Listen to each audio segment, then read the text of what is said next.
L'actualité, bien filtrée par des professionnels de médias, c'est sur Scoop FM. Suivez nos éditions d'information sur nos chaînes partenaires à Lubumbashi, sur Sky Radio à 6h, 9h, 12h, 15h, 19h et 21h. À Kipushi sur la radio communautaire Moïseni à 9h, 10h et 21h juste. Mais également sur Kipushi 24 à 8h30, 12h30, 16h juste, 18h30 et 21h30. Le journal des Scoop FM passe aussi à Likasi sur Canal CTV 88.4 MHz et sur Unili Radio 88.0 à 6h, 9h, 13h et 20h. Suivez-nous également à Kasumbalesa sur Marafiki Radio 88.8 MHz à 10h, 12h et 18h. Suivez-nous également en Bougimaï sur Télédiéba 89.1 MHz à 7h juste, 15h juste et 23h juste. Scoop FM, l'actualité est en continu sur notre page Facebook et sur notre chaîne YouTube. Pour plus d'informations, contactez-nous au +243 97 62 31 31 9. Scoop FM, la neutralité réelle, la neutralité réelle.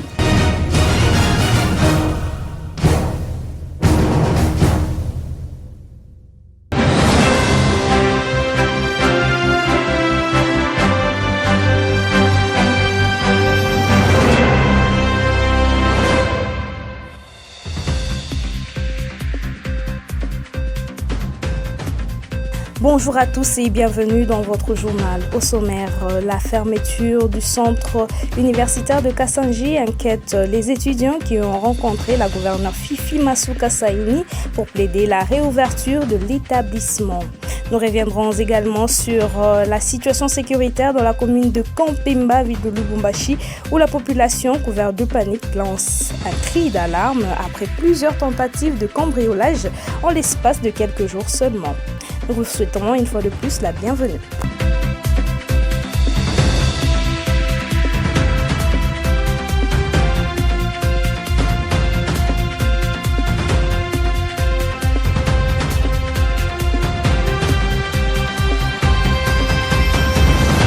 En République démocratique du Congo, la crise de la violence prend des proportions alarmantes avec plus de 80 000 cas de viol recensés au cours de 9 derniers mois. Selon nos confrères de Reporters.cd, ce drame humanitaire qui affecte principalement les femmes et des enfants souligne l'urgence d'une réponse adéquate et la nécessité d'une mobilisation accrue de la communauté internationale pour mettre fin à cette épidémie des violences. Florence Kafunda pour plus de détails. Le Fonds des Nations Unies pour la population a signalé plus de 80 000 cas de viol dans l'Est de la République démocratique du Congo entre janvier et septembre 2025, soit une hausse de 32% par rapport à la même période en 2024. En parallèle, les coupes soudaines et chaotiques du gouvernement des États-Unis dans l'aide internationale au début de l'année 2025 ont brusquement mis fin aux soins médicaux d'urgence et à d'autres formes de soutien pour des milliers de survivantes des violences sexuelles. L'UNFPA ajoute que certaines victimes ont contacté les VIH-Sida, tandis que d'autres sont tombées enceintes suite à une intervention médicale tardive. L'ONG Human Rights a souligné que plus de 4 groupes armés sont impliqués dans les violences sexuelles dans la province du Nord Kivu, du Sud Kivu et de l'Ituri. La République démocratique du Congo fait face à une agression de son territoire par les Rwandais sous couvert de la rébellion de la FCM23. Ces derniers temps, les combats se sont intensifiés dans la province du Sud Kivu avec une tendance de progression vers le sud du pays. Pendant ces temps, les autorités de Kinshasa renforcent les démarches régionales pour obtenir une solution pacifique à la crise sécuritaire et humanitaire aggravante. En Ituri, le temps se durcit contre les groupes armés. Le gouverneur militaire, le lieutenant-général Luboya, a affirmé avec fermeté sa détermination à procéder à l'arrestation du chef rebelle Thomas Lubanga. Une déclaration musclée qui marque une nouvelle étape dans la traque des leaders armés accusés d'entretenir l'insécurité persistante dans la province suivait. J'ai déjà tout fait. Thomas, j'ai déjà tout fait. Mort ou vivant, j'ai déjà tout fait pour qu'on t'arrête. Thomas, j'ai déjà tout fait. Mort ou vivant, moi, tu ne vivras pas en paix. Tout, j'ai déjà tout fait pour qu'on t'arrête. Toi, Thomas. Même si tu vas te cacher Sur terre, ici, il n'y a aucun endroit où tu peux te cacher. Même là où tu es, on viendra t'arrêter. Crois-moi. Parce qu'au Bomissi Batou, depuis 1999, 10 lélo. Bana lélo, bana Miké, 9 ans, 10 ans, ils ne vont plus à l'école.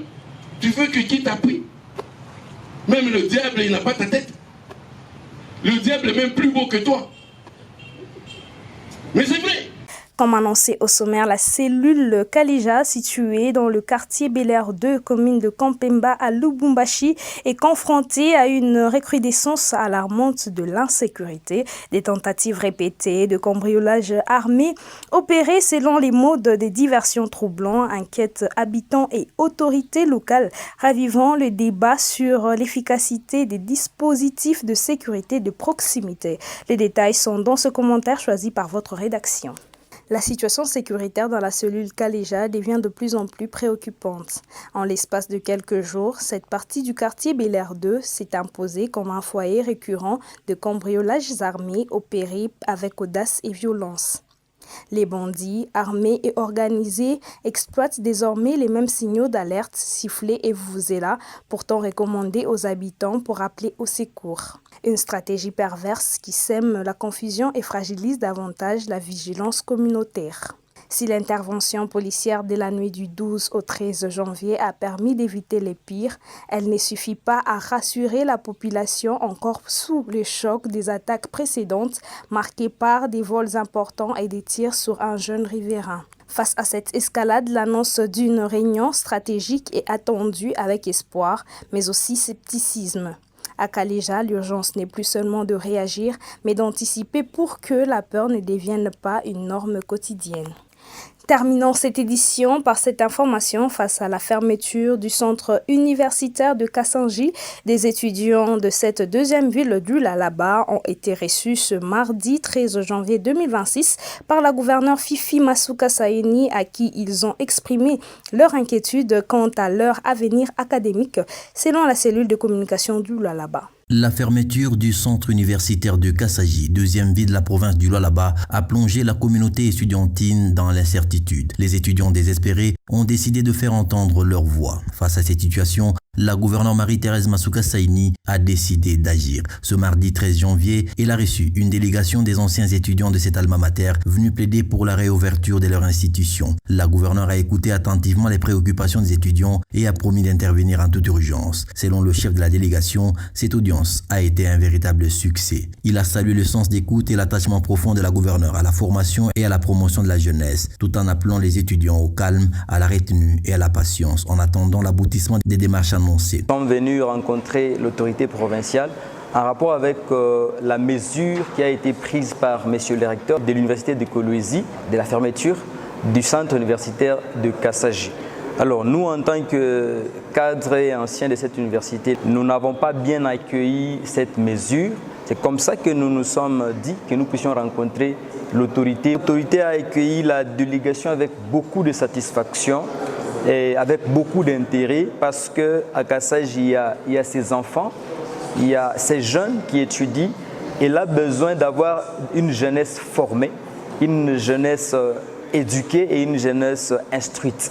Et donc, elle ne voudra que le bien de cette jeunesse. Nous lançons un message fort à toute la population qui va nous suivre et à toute la jeunesse de garder le calme, de soutenir les efforts de Madame le gouverneur. La gouverneure Marie-Thérèse Masuka Saini a compris l'enjeu et se dit déterminée à agir pour le bien-être de la jeunesse de la province du Lualaba. Le centre universitaire de Kassanji est depuis plusieurs années un outil stratégique de formation des cadres, non seulement pour le territoire des Dilolo, mais aussi pour plusieurs autres coins du pays. Sa réouverture vaut son pesant d'or car elle représente un investissement durable dans l'avenir de la jeunesse et un levier essentiel pour le développement socio-économique de la province du Lualaba.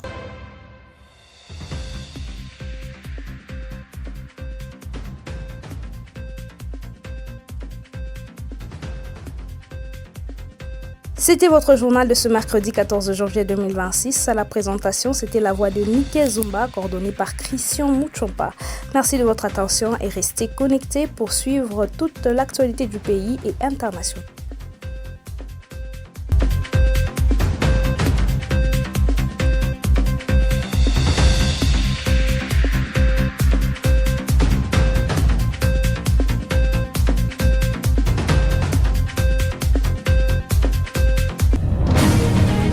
L'actualité bien filtrée par des professionnels de médias, c'est sur Scoop FM. Suivez nos éditions d'information sur nos chaînes partenaires à Lubumbashi, sur Sky Radio à 6h, 9h, 12h, 15h, 19h et 21h. À Kipushi sur la radio communautaire Moïseni à 9h, 10h et 21h juste. Mais également sur Kipushi 24 à 8h30, 12h30, 16h juste, 18h30 et 21h30.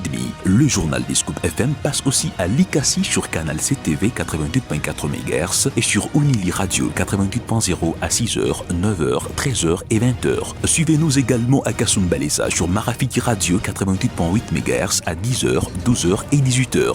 Suivez-nous également en Bougimaï sur Télédiéba 89.1 MHz à 7h juste, 15h juste et 23h juste. Scoop FM, l'actualité est en continu sur notre page Facebook et sur notre chaîne YouTube. Pour plus d'informations, contactez-nous au +243 97 62 31 31 9. Scoop FM, la neutralité réelle, la neutralité réelle.